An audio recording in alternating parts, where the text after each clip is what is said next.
pues bienvenidos a esta nueva charla del Salesforce User Group de Guadalajara. Esta vez vamos a estar hablando de otro rol en el ecosistema que se trata de el Salesforce Architect. Vamos a ver un poco de pues cuáles son sus funciones, un poco cómo se llega a ser un arquitecto dentro de Salesforce y otros detalles, ¿no? Para los que no me conozcan, yo soy Denise Rivas, trabajo en Edenred. Tengo las certificaciones tanto de administrador como developer. Aún soy ranger en el tema de Trailhead y colaboro actualmente con dos organizaciones principalmente, Women Force IT, que se encarga de enseñar el rol de administrador a mujeres de habla hispana,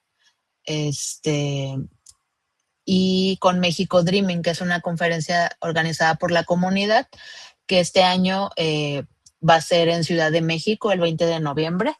Ahí les dejo la liga por si les interesa para que vayan a ver un poco acerca de este evento, o si tienen dudas, pues igual me comentan. Anuncio parroquial, vamos a tener, bueno, ya tenemos definidos lo que son los siguientes 2 eventos para el mes de mayo. El sábado vamos a hacer un Salesforce Saturday virtual. Va a estar enfocado pues en Trailhead, pero igual se pueden unir si tienen cualquier otra duda, ¿no? Pero vamos a hablar un poco de, para quienes aún no tengan su cuenta en Trailhead o quieran cómo explotar un poco más esta herramienta, vamos a hablar ahí sobre cómo son todas estas configuraciones, cómo se sacan las organizaciones, etcétera. Los Salesforce Saturday, pues es esta iniciativa a nivel global que se inició, pues para como ir reservando ese espacio, ¿no? Para ir creciendo como nuestras habilidades y en comunidad. Entonces vamos a empezar haciendo estos espacios virtuales. Probablemente también después iniciemos ya para el siguiente mes con espacios en sábado también en presencial. Y el 26 de mayo vamos a estar con el último rol de nuestra serie, que va a ser el de Salesforce Business Analyst. Va a ser igual el 26 de mayo, va a ser de manera virtual, por si se quieren ahí también registrar si les interesa saber sobre esta parte. De hecho, la organización donde colaboro, que se llama Women Force IT, anunció también que van a empezar un curso sobre este rol de Business Analyst, que también pues está teniendo, precisamente porque está teniendo demanda en el tema pues laboral. Entonces se empieza a crear también este curso para ese rol. Lo único que requieren es que ya tengan también la certificación de administrador, ¿no? Entonces, un poco para ir complementando el perfil de las personas. Entonces, tenemos por ahí esos eventos. Entonces, vamos a hablar de el Salesforce Architect. Como parte de Salesforce tienen las mascotas, en este caso el que lo representa es Root, el elefante, que viene a representar todo lo que viene a tocar temas de arquitectura, ¿no? Entonces, hablemos un poco qué hace un Salesforce Architect, cuáles son sus funciones, responsabilidades, sus habilidades que debe de tener. Y para tener así como un panorama general, digamos, un arquitecto es un rol que va a tener como una visión más amplia, ¿no? Él va a ser quien va a estar viendo en una compañía, ¿no? Cómo se están interconectados los diferentes sistemas, ¿no? Va a ser quien define muchas cosas acerca de cómo va a ser el modelo, cómo va a ser cómo se van a manejar los temas de seguridad, identificar riesgos antes de la implementación. Y uno de los más importantes, yo creo, también es esta parte de alinear, ¿no? a todas las personas que están involucradas. Los stakeholders, que es de la parte de nuestro cliente, ¿no? A veces cuando es interno, nuestros clientes están dentro de la misma compañía, no son departamentos dentro de la misma compañía. Eh, y o en el caso, por ejemplo, si es una consultora, pues él sí ve con el cliente y también organiza el trabajo de los admin, los developers, los consultores. Entonces, es quien ofrece esta guía, ¿no? Eh, si se está pensando en integrar una nueva herramienta, ¿no? Tiene que analizar todo ese esquema de cómo están conectados todos, toda la información, cómo fluye entre los sistemas, etcétera, para ver cómo impacta, ¿no? Eh, Están también en la parte de la traducción de requerimientos. Vamos a ver después con el Business Analyst, pues que ellos, su función está muy aquí, pero si se fijan, el arquitecto tiene como un poco de todo, ¿no? Entonces, vamos a ir viendo que un arquitecto en realidad no es que uno decida ser arquitecto y haces un examen y ya eres un arquitecto, sino que tienes que pasar por ciertas etapas que te van generando una experiencia y un criterio para poder tomar esas decisiones estratégicas, ¿no? Desde evaluar también cuál solución es más recomendable, ¿no?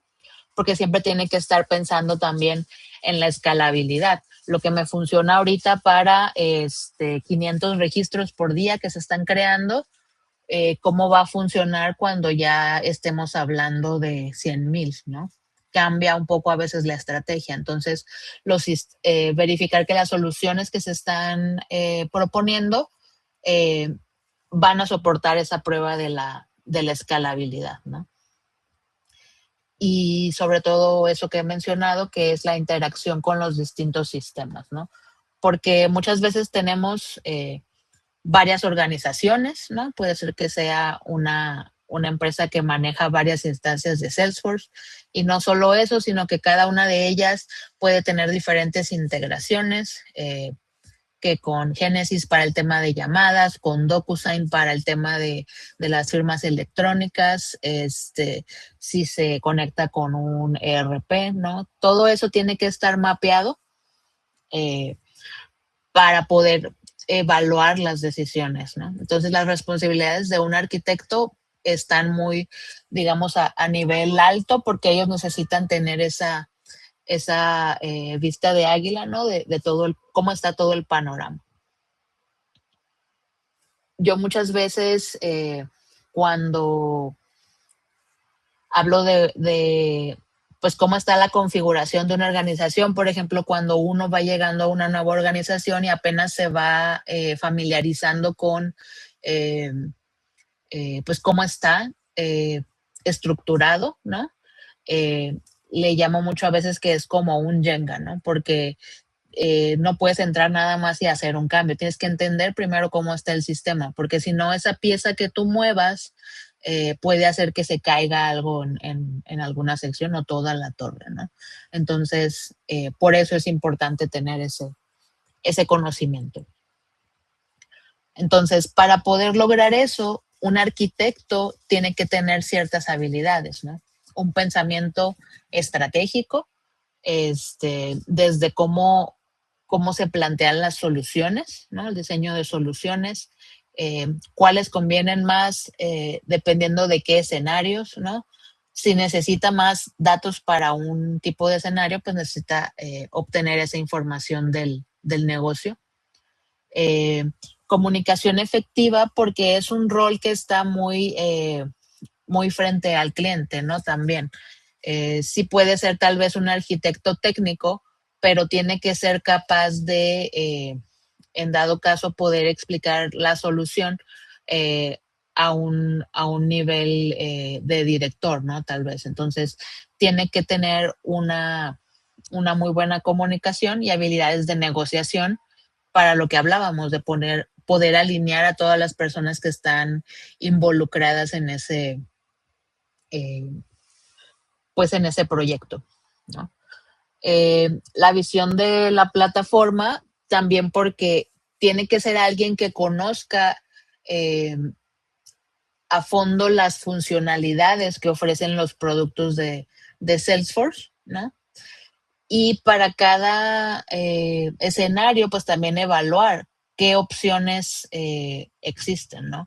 Ya existen productos de Salesforce, pues generalmente se recomienda para tener esa vista 360, ¿no? Pero a veces la opción que se decide, pues es una herramienta externa y también tiene que conocer, ¿no? Y hacer las evaluaciones de los pros y los contras de decidir, ¿no? Entonces, es un rol que está muy dirigido hacia la toma de decisiones y ser como esa guía de cómo se tiene que llevar a cabo el proyecto, ¿no?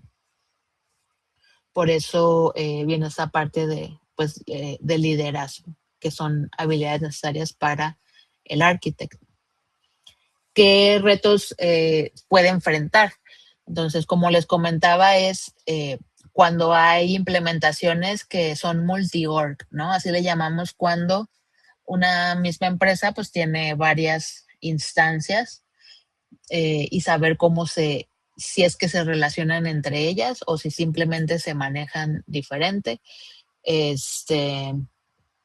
Puede ser que sean completamente diferentes o puede ser que compartan algún paquete en común, ¿no? Porque al tratarse de la misma empresa, podríamos decir que tal vez todos siguen un proceso muy similar de ventas y solo dependiendo tal vez de a nivel regional, sí pueda haber algunas diferencias, ¿no? Pero que tengan una base en común. Entonces, todo eso va definido dentro de la arquitectura. Estrategias de automatización escalables, lo que hablábamos de cómo vas para la cantidad de registros también, si vas a interactuar con otros sistemas, pues definir todo eso de por qué método se va a hacer esa integración, cuáles son los límites, qué estrategias se tienen que hacer para evitar que caigamos en tema de límites o errores, ¿no?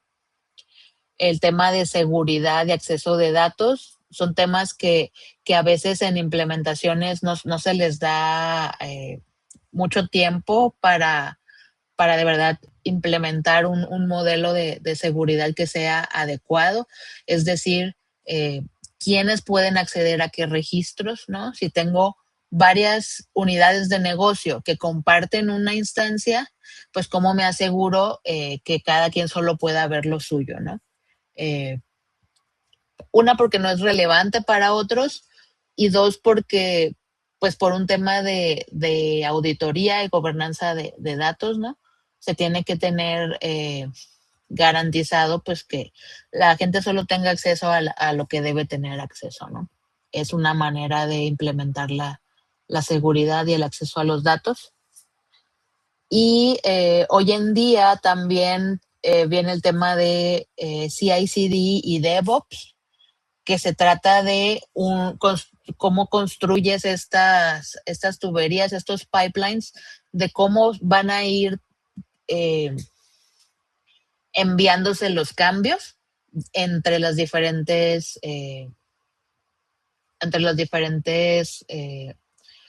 organizaciones que tenemos, ¿no? Tenemos el ambiente de desarrollo, el ambiente de integración, el ambiente de UAT y luego a producción, ¿no? Entonces, muchas veces el arquitecto también se encarga de definir cómo es que suceden de configurar, ¿no? ¿Cuál es la herramienta que se va a usar? Hay algunas herramientas que ya son, que tienen una interfaz más amigable, podría decirse, y otras herramientas que son mucho más, requieren de más conocimiento técnico. Por un lado podemos tener herramientas como Gearset o Copado, por ejemplo, y por otro lado podemos tener Azure DevOps para hacer todo este tema de los deployments, ¿no? Entonces, toda esa estrategia también, si tenemos un arquitecto, es quien se encarga de definirla y en dado caso que se necesite algún cambio, pues de implementar. Entonces, estas son algunas de las cosas que se puede hacer cargo un arquitecto, ¿no? existe también como guía, digamos, para, hay un marco de trabajo, un framework que se llama Well Architected, o sea, es como bien arquitecturado, que viene como de Salesforce, ¿no? Salesforce tiene como esta, o sea, ya existe, obviamente, en tema de software, pero eh, enfocado a Salesforce. Salesforce maneja como este framework que tiene 3 pilares, ¿no? El primero que es trusted, confiable, el segundo easy, fácil, y el tercero adaptable. Es decir, que todas las soluciones que se vayan generando tengan o cumplan con estas características, ¿no? Un poco yendo más a fondo, cuando hablamos de confiable, es que cuando se crea una solución, es una solución que protege al negocio y a los stakeholders, ¿no? Eh, es seguro, lo que hablábamos del tema de la seguridad, cómo se ingresa a la plataforma, que se tengan todas esas capas de seguridad, cómo se comparte la información, que sea compliant, que significa que pues se adhiere a todo el tema legal. Eh, si hay, por ejemplo, temas de cómo se guardan los datos, si alguien pide que se eliminen sus datos del sistema, ¿no? Que se haga ese tipo de procesos, tiene que mantenerse, que sea accesible. En muchos lugares del mundo la accesibilidad es un requerimiento también legal, ¿no? Y pueden meterse de repente en problemas o con multas cuando no se cumplen ciertos mínimos estándares de accesibilidad. Y que sea reliable, o sea, que garantice que el sistema va a estar disponible, que tiene un buen performance, o sea, que podemos trabajar con él sin que se alente, ¿no? De repente tenemos que asegurar que las soluciones que se construyan tengan esta característica, ¿no? Siempre viendo hacia el tema de performance, escalabilidad, ¿no?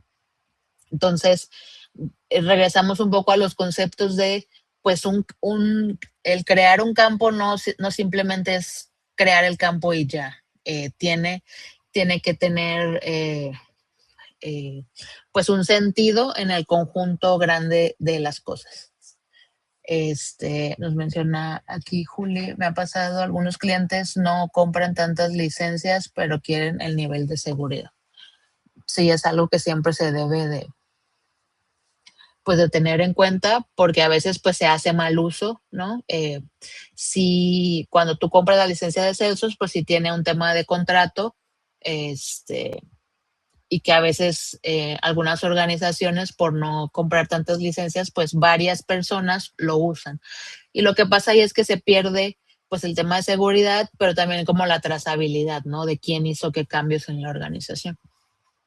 Entonces, todo este tema de las buenas prácticas pues se tiene que estar considerando y está pensado precisamente para pues mantener este estándar de seguridad.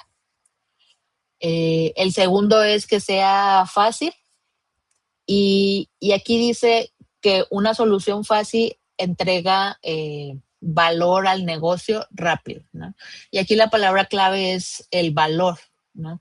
Siempre debemos asegurarnos que lo que sea que construyamos le agrega valor, es decir, le permite realizar un proceso en un tiempo más corto, ¿no? O le ahorra también a lo mejor dinero, ¿no? Con el tema de performance puede ser. Entonces, siempre es como a veces lo más sencillo es lo mejor, ¿no? Tenemos que asegurarnos primero cuál es como lo mínimo viable que sí funciona. Entonces, todo esto tiene que ser de manera estratégica, que sea mantenible, que sea eficiente en la parte de automatizado, ¿no? Porque me ayuda a reducir temas de tiempo y en muchas empresas el reducir tiempo se traduce en dinero, ¿no? Porque las personas pueden hacer más con su tiempo que tienen durante el día. Y engaging es que pues sí le ayuda a los usuarios, es fácil para ellos adaptarse a usar la herramienta, ¿no? Entonces, esas son algunas de las consideraciones cuando pensamos en Easy, que es lo simple, ¿no? No necesariamente a veces algunas cosas necesitan código, algunas se pueden hacer con otros métodos, ¿no? Entonces viene a evaluar siempre qué es la manera más fácil de entregar valor al negocio. Y como tercera columna está la parte de adaptable, porque ahí aceptamos que una solución una solución que es adaptable evoluciona con el negocio, ¿no? Entonces, el negocio siempre tenemos que considerar que eventualmente va a ir creciendo, ¿no? El número de usuarios va a crecer, el número de transacciones va a crecer. Siempre pensamos positivo por ese lado, ¿no? Entonces tenemos que eh, garantizar que vamos a necesitar introducir cambios y tenemos que asegurarnos que todo esté hecho de una manera, creado de una manera en la que podemos ir agregando, ¿no? Hablábamos un poco del Jenga, pues así es igual, ¿no? Vamos construyendo encima de lo que hay por debajo, pero garantizar que sea un sistema que es resiliente. Que vemos el tema también, por ejemplo, de los incidentes, ¿no? ¿Qué va a pasar cuando de repente ya no se puede entrar a la plataforma? En todo el tiempo que llevo en Salesforce, nada más me ha tocado como 2 o 3 veces que pues sí de plano no se podía entrar a Salesforce, ¿no? Pero en general pues sí es una de las cosas para las que se tiene que planear, ¿no? ¿Qué va a pasar si algún día llega algo? ¿Cuál va a ser el plan de continuidad? ¿Cómo continuamos con esas operaciones? Eh, y en la parte de Composable hablamos de cómo manejar como un poco estos bloques al ir construyendo, ¿no? Habla de separation of concerns, que es como que no se mezclan los diferentes dominios, ¿no? Para que tú puedas modificar algo sin afectar a algo más, ¿no? Entonces, a veces si construimos las cosas demasiado integradas, cuando a lo mejor deberían ser procesos separados, lo que pasa es que cuando yo introduzca nuevos cambios, eso me puede afectar otras cosas que yo no esperaba, ¿no? Entonces, siempre tenemos que tener en la mente esa parte de que se pueda adaptar para, pues para el futuro, cuando vaya evolucionando el negocio y vaya necesitando ya sea nuevos features o simplemente la parte de escalabilidad.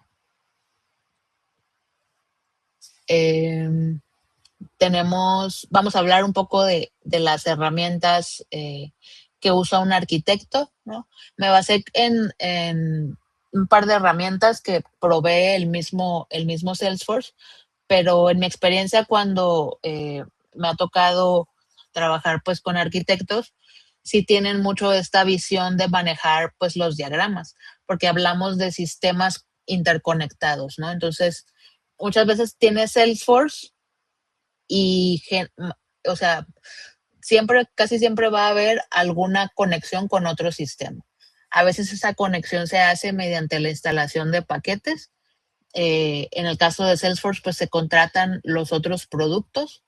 Eh, Cada producto pues podría tener su propia nube, digamos. Tenemos aquí una visión con productos de Salesforce. Eh, entonces, cada uno de esos es una nube y tenemos un dato de cómo se conecta, ¿no? Porque a veces puede haber sistemas que no son de Salesforce y no tienen como un conector estándar, digamos, que ya lo provee a Salesforce, entonces nosotros indicamos si es una conexión eh, mediante una API, bajo qué protocolo, etcétera, ¿no? Entonces, siempre a nivel arquitectura se maneja mucho todo con el tema de diagramas. Entonces, es una habilidad pues que también hay que tener, porque muchas veces uno puede estar explicando algo, pero esta es la manera como en común que todos lo podemos entender, ¿no? ¿Cuál es lo más sencillo que lo puedo explicar? Y también va a depender de, pues, un poco quién es tu audiencia, ¿no? A quién le estoy explicando, si es alguien técnico o si es alguien no técnico, pues va a cambiar un poco a lo mejor la profundidad de los niveles que vamos a evaluar. Entonces, Salesforce tiene una página enfocada en todo lo de Architect y ahí te maneja como ciertos diagramas. Podemos consultar cuáles son los modelos de datos de las diferentes nubes, por ejemplo. Y te da también, hay algunos paquetes, por ejemplo, donde ya puedes tú conectar con ciertas herramientas que sirven para hacer diagramas, como por ejemplo Lucidchart, en donde ya te conecta como el paquetito y tú puedes, ya te va a mostrar como los iconos, ¿no? Y tú vas armando más fácilmente, pues, cómo está tu sistema, ¿no? Entonces, les voy a mostrar acá en la página de Salesforce. Esta es la de architect.salesforce.com, ¿no? Entonces, si ustedes van ahí, van a encontrar todo esto que habla por ejemplo, el Well Architected.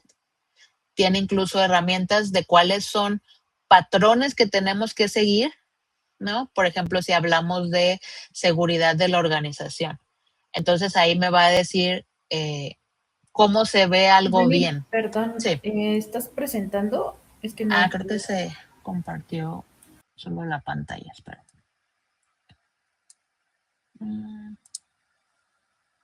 Sí. Gracias. Gracias, Julio. Entonces, lo que les decía es esta página de architects.salesforce.com y aquí tiene como varias herramientas, ¿no? Entonces, si hablamos del Well Architected Framework, pues aquí te explica los conceptos, pero también tienes herramientas de patrones. Los patrones son cosas que están bien. Los antipatrones son cosas que generalmente se hacen y están mal porque te pueden generar problemas más en el momento o más adelante, ¿no? Que introducen temas de vulnerabilidades, por ejemplo, ¿no? Entonces hablamos aquí si hablamos de seguridad, qué cosas tengo que hacer en qué área, ¿no? Cómo debería estar configurado. Por ejemplo, si hablamos de los bots de Einstein, solo un bot se debe configurar para cada uso caso de uso del negocio, etcétera. Entonces, te da los patrones y los antipatrones para cada uno de esos elementos, ¿no? Por ejemplo, acá si hablamos de componentes, Lightning Web Components, no deberían aparecer los usuarios y contraseñas, ¿no? Porque es una pues también brecha de seguridad. Si hablamos aquí de los diagramas, aquí, por ejemplo, está la que les digo del modelo de datos. Si ustedes quieren consultar los modelos de alguna de las nubes de Salesforce, ¿no? Lo pueden hacer aquí. Y, por ejemplo, si vemos la de Education, ¿no? Aquí te aparece el modelo. Y también, por ejemplo, aquí tienen ligas para el tema de Lucidchart. No lo tengo. A ver. Pero ahí ya te habilita dentro de esa herramienta para hacer diagramas, te habilita esa librería, ¿no? Entonces, aquí ya está el modelo y ya lo puedo modificar para mostrar solo la parte en la que yo me quiero enfocar, ¿no? Entonces, te da todas estas herramientas de todas esas, por ejemplo, Product y Price Book, ¿no? Y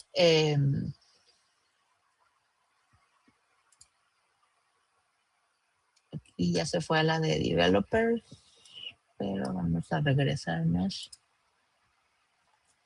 Entonces tenemos los diagramas y también aquí mismo nos enseña, ¿no?, de cómo se deben de construir esos diagramas, cuáles son guías, algunos de referencia, ¿no? De algunas cosas, procesos. Por ejemplo, si tienes un proceso asíncrono, un proceso de negocio donde tienes una solicitud, un claim, temas de Agentforce, que tú te puedes basar en estos para modelar el sistema en el que estás trabajando, ¿no? Entonces, te da esas herramientas para que tú empieces a crear tus propios conceptos. Porque aquí viene también como entonces, es toda esta parte de los diagramas. Y el otro son guías de decisión, ¿no? Ya Salesforce te da un poco también para diferentes tópicos una guía de qué debes de hacer o qué se recomienda hacer en ciertos casos, ¿no? Todo esto desde el punto de vista de ya conociendo cómo trabaja la plataforma de Salesforce, ¿no? Cuáles son las mejores opciones de acuerdo a ciertos escenarios. A final de cuentas, un arquitecto va a decidir la solución que sea más aplicable, ¿no?, al escenario que está viendo, pero casi siempre pues debe de caer dentro de las buenas prácticas, ¿no?, porque es o de lo recomendado para evitar pues temas, ¿no?, de si vamos a elegir una automatización, pudiera ser que decidieran mantener todo en código, ¿no?, lo más que se pueda, porque hay un equipo fuerte de desarrolladores que sí trabaja en ello y lo mínimo se mantiene en temas de flows, ¿no? Entonces, por ejemplo, te ofrece guías si hablamos de automatizaciones que se derivan de cambios en los registros, ¿no? Cuando se inserta un registro, cuando se actualiza. Entonces, puede ser que de acuerdo a cuántas automatizaciones hay, cuántas automatizaciones tiene un proceso, se puede decidir si va más hacia flow o si a lo mejor es híbrido, porque tú también desde un flow puedes hablar, puedes mandar llamar a clases de Apex, ¿no? Entonces a veces podría ser un flow en donde la parte de lógica más complicada es más fácil hacerla en un Apex porque tienes otras herramientas disponibles, ¿no? Entonces, te ayuda como a guiarte hacia cuál sería la solución recomendada, ¿no? Otros casos de si tienes una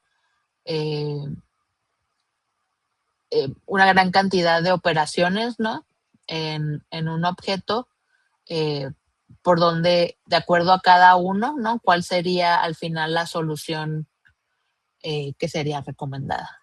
Entonces, acá en Decision Guides vienen todas estas diferentes guías para diferentes escenarios, ¿no?, que son muy, muy comunes en algunas organizaciones, sobre todo este de Record Trigger Automation. Entonces, ahí te lleva un poco toda la explicación, las guías de decisión para integración, por ejemplo, qué es lo recomendado.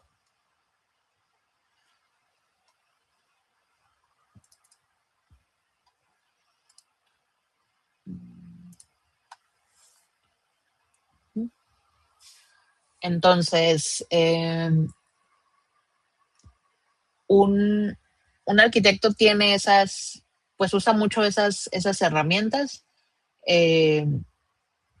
También aquí un poco hablando de pues cómo se llega o cómo se desarrolla uno para hacer un arquitecto, ¿no?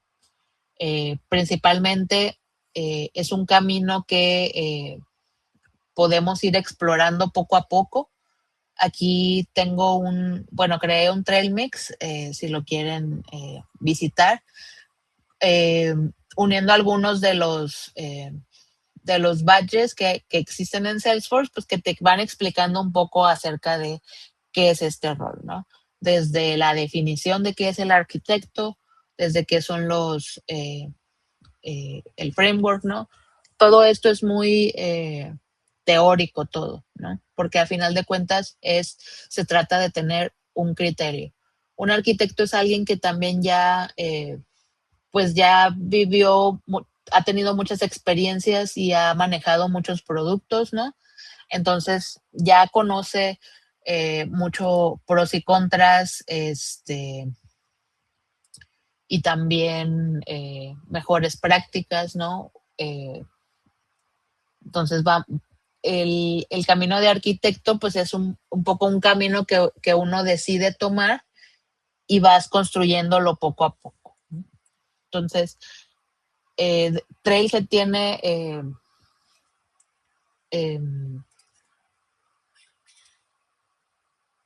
por ejemplo, estos son algunos de los que incluí, pero puede haber otros más también por ahí, ¿no? Desde la parte que hablamos de los diagramas, y no solo los diagramas de ese tipo que vimos que son como de integraciones entre diferentes sistemas, sino cómo mapear los procesos del negocio. Es una parte que es importante, ¿no? Entonces, si se fijan hasta este bloque que va más como hacia Business Analyst, pues es parte de también lo que conlleva ser lo de arquitecto. Entonces, hay dos caminos principales para arquitectos. Por una parte están los arquitectos de solución, ¿no? Y se muestra aquí como una pirámide, porque te dice qué es lo que necesitas para llegar, ¿no? Entonces, el Solution Architect está más enfocado como a las soluciones, a qué productos, conocer las funcionalidades de la plataforma para poder dar esa solución. Y está dividido en dos categorías, ¿no? La parte de B2B, que es business to business, y la parte de B2C, que es business to consumer o business to client. Entonces, si tú quieres alcanzar este nivel de arquitecto, tú necesitas tener estas tres certificaciones, ¿no? Marketing Cloud, Email Specialist, Platform App Builder, Integration Architecture Designer. Y una vez que ya tienes estas certificaciones, tú desbloqueas esta certificación de Solution Architect B2C, ¿no? Por otro lado, si es más en el aspecto de business to business, necesitas estas. Platform App Builder, aquí sí incluye una de Developer, Sharing and Visibility y Data Architecture, ¿no? Necesitas estas y desbloqueas esta certificación. Entonces, este es un pad que es de Solution Architect y pueden ser de dos tipos, ¿no? Y el otro es el Salesforce Technical Architect, ¿no? Aquí ya hablamos que sí tiene está más a fondo en el tema técnico, como su nombre lo dice, ¿no? Y vemos que aquí se incluyen temas. También tiene dos vertientes. Al final solo es una, pero hay dos vertientes, ¿no? El primero es el pilar de Application Architect, que para lograr tú tienes que hacer estas 4 certificaciones. Una vez que logras esas 4 certificaciones, se desbloquea la de Application Architect, ¿no? Pero si aún quiero subir a Technical Architect, necesitas tener también esta de System Architect. O sea, necesitas esta más esta para poder lograr esta. Entonces, para esta de System Architect, esta sí ya está más enfocada, por ejemplo, en el tema de integraciones, ¿no? Identity, de cómo se loguea la gente a los diferentes sistemas, todo el tema de seguridad y el tema de desarrollo, ¿no? El ciclo de vida de desarrollo. Ambas, para Technical Architect necesitas Platform Developer. Acá viene opcional como Experience Cloud, es decir, no es requerido, pero pues es recomendado, porque pues Experience Cloud también es algo que muchas empresas manejan para el tema de portales a clientes y todo esto, ¿no? Entonces, si se fijan, siempre el arquitecto, pues, tienes que tener varias certificaciones. Es un camino, por eso siguen el hashtag Journey to CTA. Si ustedes lo buscan esto, pues van a ver ahí cómo mucha gente comparte su experiencia. Generalmente, pues esto toma años de ir adquiriendo todo ese conocimiento, tanto de la plataforma en sí como de temas de arquitectura que hay que considerar, ¿no? Y aun cuando ya consigues estas dos certificaciones de Domain Architect, para hacer esta, tú vas a tener que hacer una evaluación. O sea, ya consigues los dos, tienes que hacer una evaluación y después tienes que presentar un examen en donde te van a presentar un escenario y tú tienes que presentar la solución, qué consideraciones hiciste, cuáles son los pros y contras, y solo hasta que te aprueben, o sea, ya es un board, una junta de miembros que son arquitectos, technical architects, y ellos deciden si pasas o no. Este es un examen, por ejemplo, estaba revisando ahorita para tener este de CTA.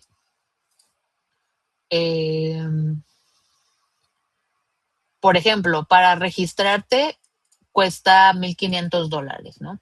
Y se tiene que planear como con anticipación. En la parte de evaluación, que es step 2. Y tú tienes que pasar Y después el del board es otro que cuesta $4,500, ¿no? Entonces, no es algo así como que, voy a ver si lo intento, a ver si paso. No, sí es algo ya mucho más formal, comparable pues a cuando tienes que defender tu tesis, yo creo, en la universidad. Pero sí es algo pesado, pero pues es significativo, ¿no? El hecho de tener esa certificación, pues significa que sí tuviste que pasar, o sea, estás bien probado, ¿no? De que sabes de todos estos dominios.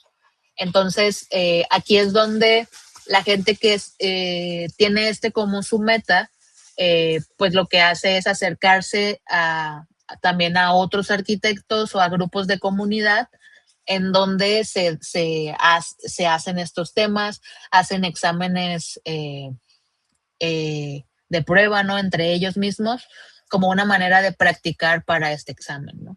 Entonces, no es para nada sencillo, pero yo creo que siempre, si por ejemplo lo tienes como meta, tengas el rol que tengas, es algo que vas construyendo poco a poco con la experiencia, ¿no?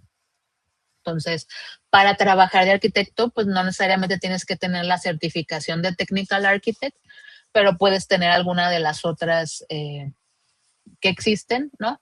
Que demuestran dominio en ciertas áreas, ¿no? De acuerdo a cada una de las que puedas tener.